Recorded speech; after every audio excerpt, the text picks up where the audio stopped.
छात्र छात्राओं, Krishna group of college में आप सभी का स्वागत है। आज हम बीएड प्रथम वर्ष के अंतर्गत जो हमारा पेडागोजी का एक सब्जेक्ट है जिसका नाम सामाजिक विज्ञान शिक्षण है, उसके बारे में अध्ययन करेंगे।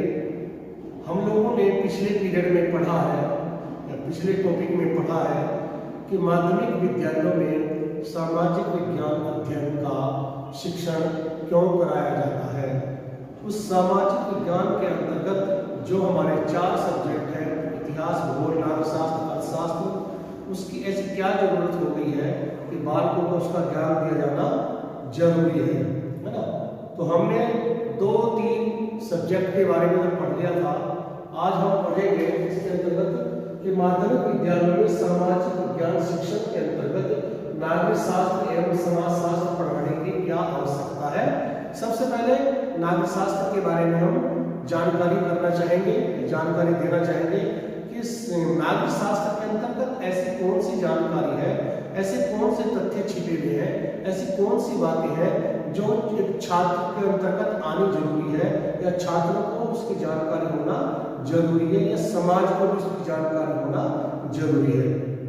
वास्तव में नागरिक शास्त्र एक ऐसा विषय है जिसकी जानकारी एक हमारे छात्र छात्राओं को तो होनी ही चाहिए, जबकि उसके साथ साथ समाज के जो हमारे व्यक्ति होते हैं, चाहे स्त्री हो, चाहे पुरुष हो, जवान हो, चाहे बुजुर्ग हो, उन सभी को भी जानकारी नागरिक शास्त्र की होनी चाहिए। क्योंकि नागरिक शास्त्र के अंतर्गत वो सब बातें हैं, वो सब जानकारी है जो हमारे एक नागरिक जीवन के लिए जरूरी होती है, जो हमारे एक राष्ट्र के प्रति जो नागरिक होता है उसके नागरिक कर्तव्यों के लिए जरूरी होती है। हमारे नागरिक कर्तव्य क्या होते हैं, हमारे नागरिक अधिकार क्या होते हैं, हमारे नागरिक मौलिक कर्तव्य जो संविधान देती है वो क्या होते हैं।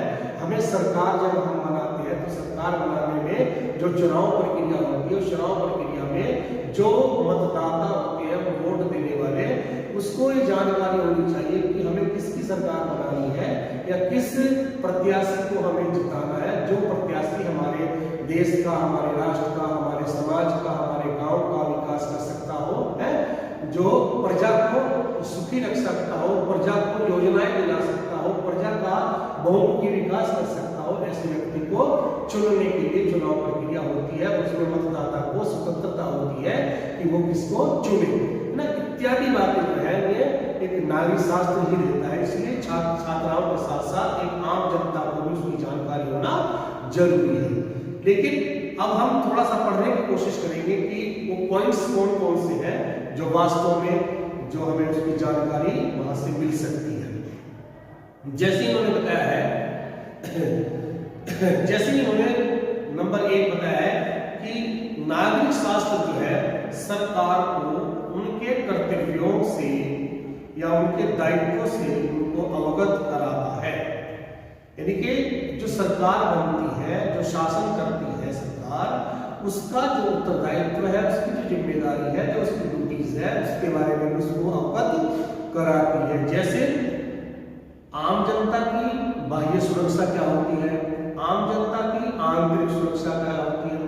बाह्य सुरक्षा तो हमारी जो दूसरे देश हैं, वो दूसरे देश हम पर आक्रमण न कर दें, है ना, उस पर हम अपनी सैनिक जो है वो अपना तैनात करते हैं सैनिकों को। हमारी जो जल सीमा जिससे लगी हुई है जिस देश से, वहां पर हम अपनी जल सेना लगाते हैं। जहां पर हमारी स्थल सीमा लगी हुई है दूसरे देशों से, वहां पर हम अपनी आर्मी या थल सेना लगाते हैं वहां पर, है ना, तो उससे हमें बाह्य सुरक्षा मिलती है।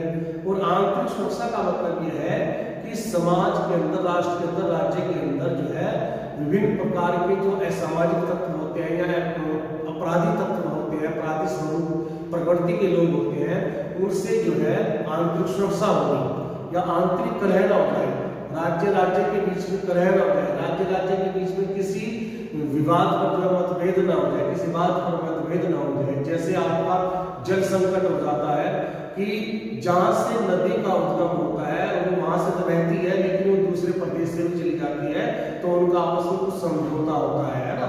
या जैसे बिजली है, बिजली का उत्पादन जो है कहीं दूसरे प्रदेशों से होता है, पहुंचती है पूरे देश में, तो वहां पर भी कोई इस तरह की बात हो सकती है, विवाद हो सकता है। तो उसमें जो है आपका कोई आंतरिक कलह ना हो जाए, झगड़ा ना हो जाए, तो वो आंतरिक सुरक्षा होती है ना। तो आंतरिक व्यवस्था, आंतरिक सुरक्षा देना भी ये सरकार की ड्यूटी होती है। उसमें कैसे उसमें दोनों राज्यों में कोऑर्डिनेशन करें, उनका जो मतभेद है किस तरह से वो जो है उसको दूर किया जाए, ये सब सरकारों के ऊपर ही निर्भर करता है। न्याय क्या होता है? सामान्य हित हेतु जो अनिवार्य सेवाएं होती है ना, वो क्या होती है? लोकतंत्र में नागरिकों को स्वतंत्रता प्रदान करना।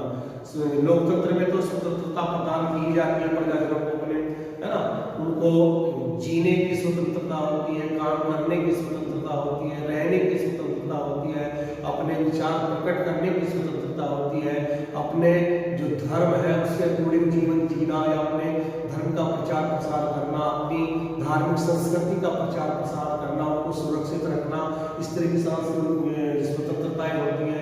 अपनी कौन सी हमें शिक्षा लेनी है, किस प्रकार की शिक्षा लेनी है ना, तो ये सब चीजें, हमें कौन सा व्यवसाय करना है, कौन सा रोजगार करना है, इस तरह की जो स्वतंत्रताएं होती है, ये सब नागरिकों को जो है संविधान की तरफ से दी जाती है।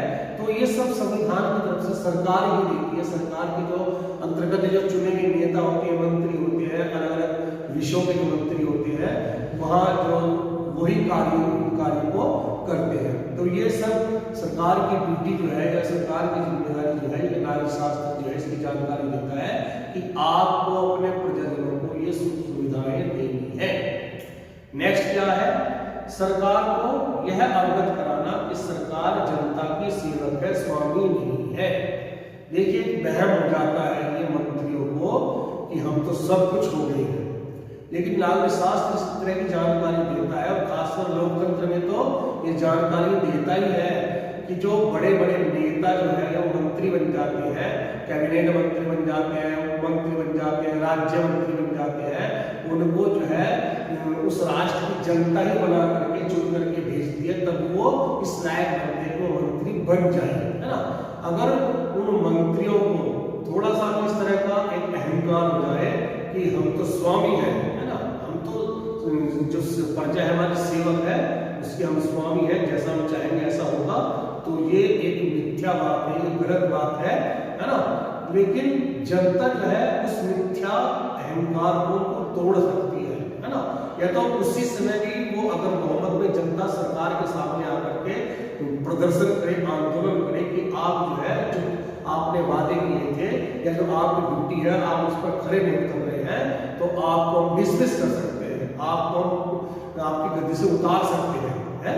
लेकिन इस तरह का बहुत कम केसेस होते हैं कि जनता जो है आमने सामने हो जाती है, बिल्कुल।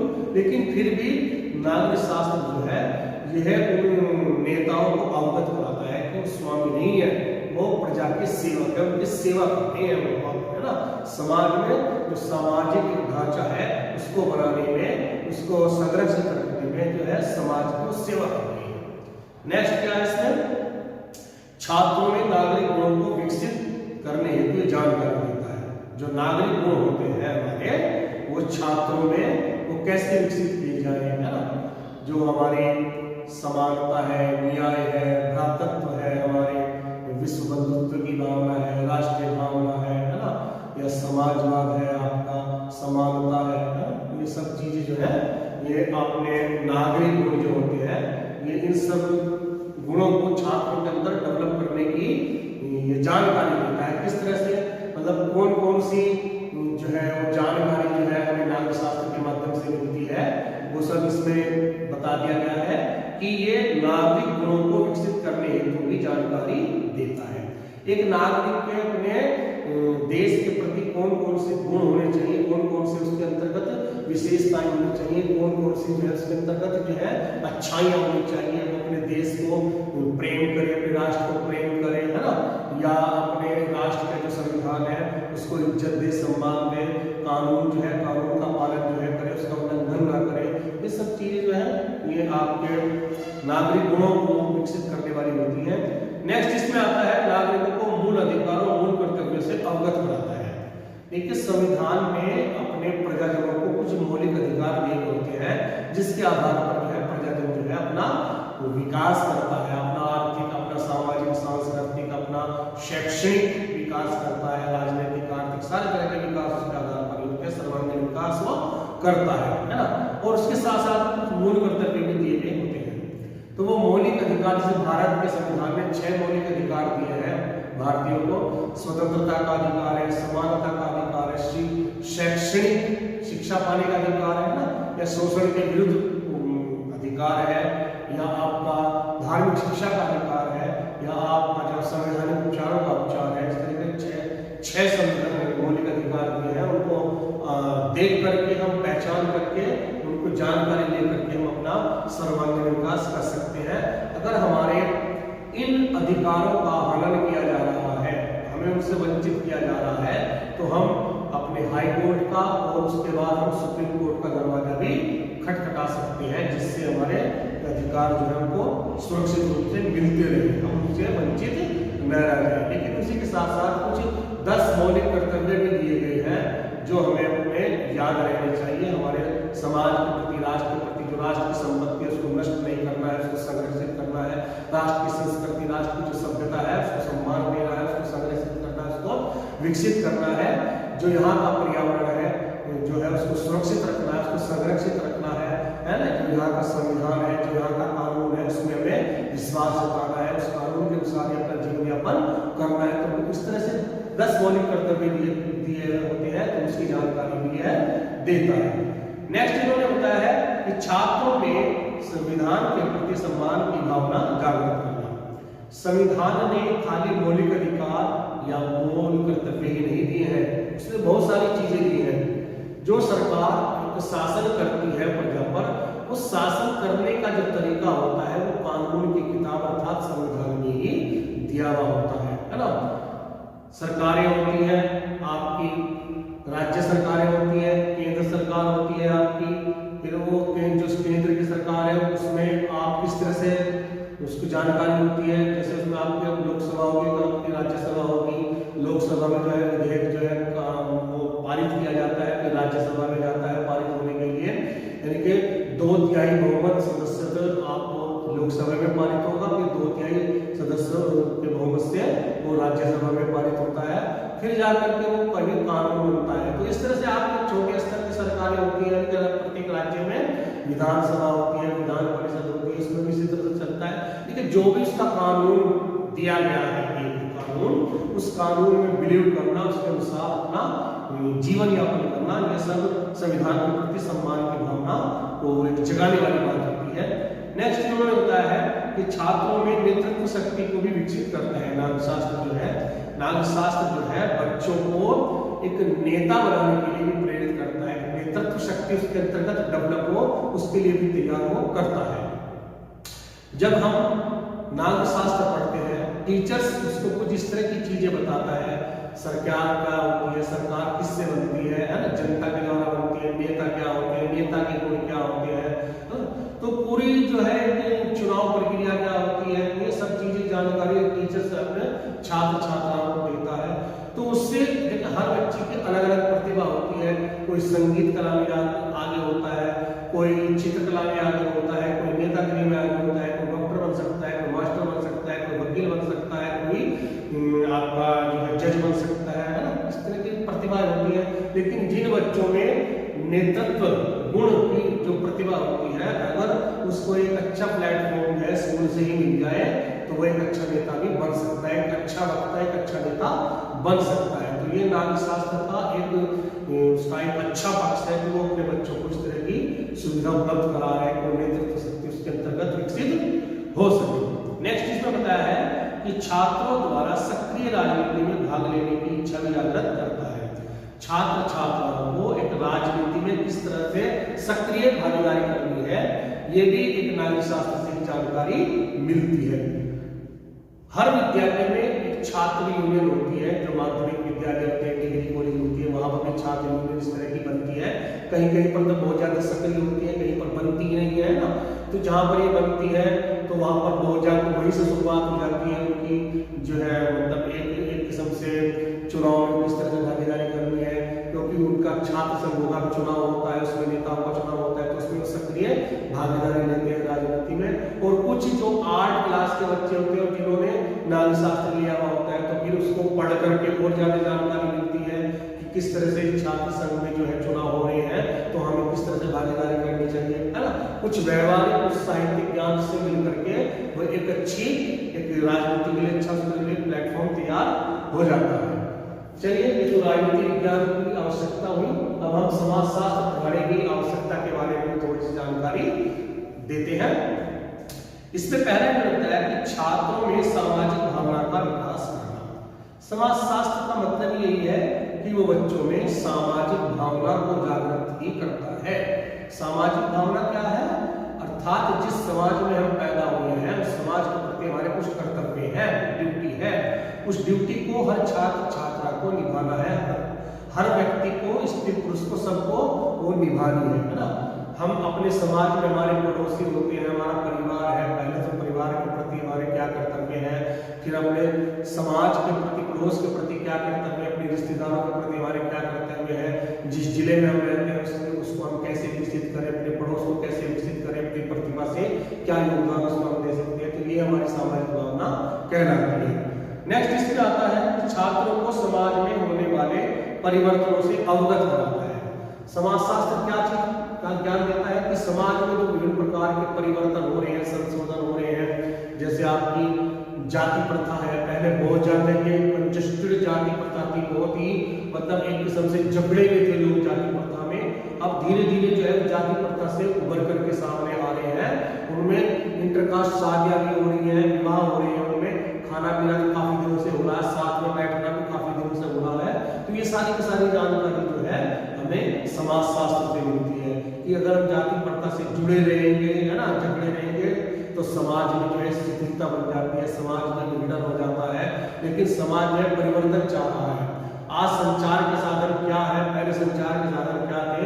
पहले सिर्फ हम चिट्ठी पत्री से ही हम अपना काम चला लेते थे और कभी 15 दिन में 20 दिन में जानकारी मिलती थी। आज तो है हर पल में अपने रिश्तेदारों की जानकारी मिल जाती है। फोन, जरा सा फोन खड़खड़ाया नहीं में पूरी जानकारी मिल जाती है। आज पूरे विश्व की जानकारी आप घर बैठे ले सकते हैं।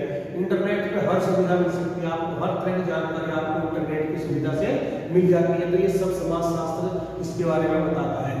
नेक्स्ट है कि छात्रों को समाज की सामाजिक बुराइयों से भी अवगत कराता है।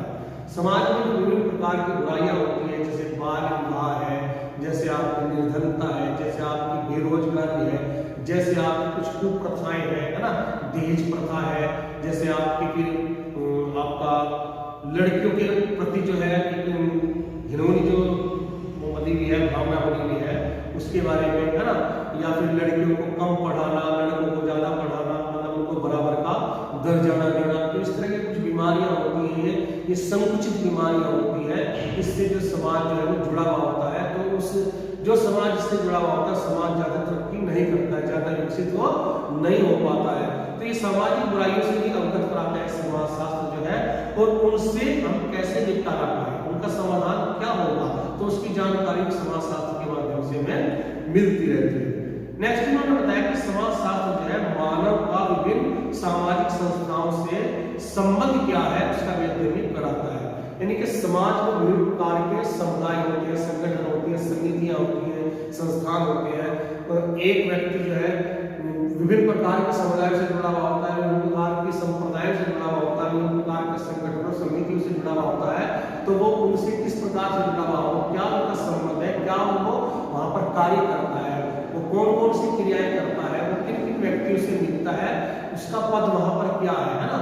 तो इन सब की जानकारी जो है ये समाजशास्त्र ही देता है। समाजशास्त्र जो है ये सामाजिक उद्देश्यों की पूर्ति हेतु प्रयासरत रहता है। यानी कि एक सामाजिक उद्देश्य होते हैं, हम समाज को एक अच्छी दिशा की तरफ किस तरह से ले जा सकते हैं, हम समाज में जो है अपने समाज को शिक्षित कैसे कर सकते हैं, हमारा समाज जो है आर्थिक तरक्की किस तरह से कर सकता है, हमारा समाज जो है एक राजनीतिक उस पहाड़ पर या पर्वत पर किस तरह से अपने को ऊंचा दिखा सकता है ना, या समाज जो है एक सांस्कृतिक उत्थान की तरफ कैसे बढ़ सकता है। तो विभिन्न प्रकार के हमारे जो उद्देश्य होते हैं ये सब समाजशास्त्र के माध्यम से ही हमें दर्शाए जाते हैं, उनको प्राप्त करने की हम कोशिश करते हैं। और लास्ट में इसमें आता है कि समाजशास्त्र जो है हमें एक राष्ट्रीय भावना के साथ साथ में अंतरराष्ट्रीय भावना या अंतरराष्ट्रीय जीवन को सुखद बनाने में भी हमें लाभदायक होता है, सहायक होता है ना। एक राष्ट्रीय भावना जो होती है एक समाज के व्यक्ति अगर मिल करके रहेंगे, एक देश के व्यक्ति मिल करके रहेंगे तो वो हमारे राष्ट्र की जो है तरक्की होगी, है ना। और अगर हम बिखरे हुए रहेंगे तो हमारे राष्ट्र की तरक्की नहीं होगी, क्योंकि हम फिर आंतरिक कलह में, आंतरिक मतभेदों में ही रहेंगे, है ना।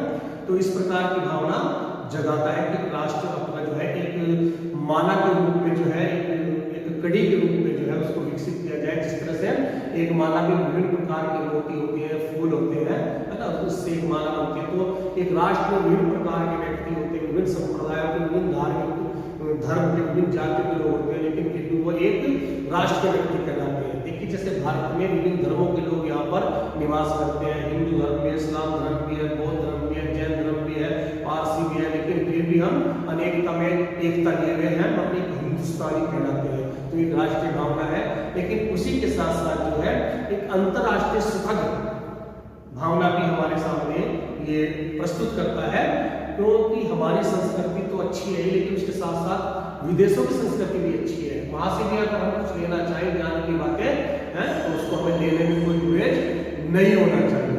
तो इस प्रकार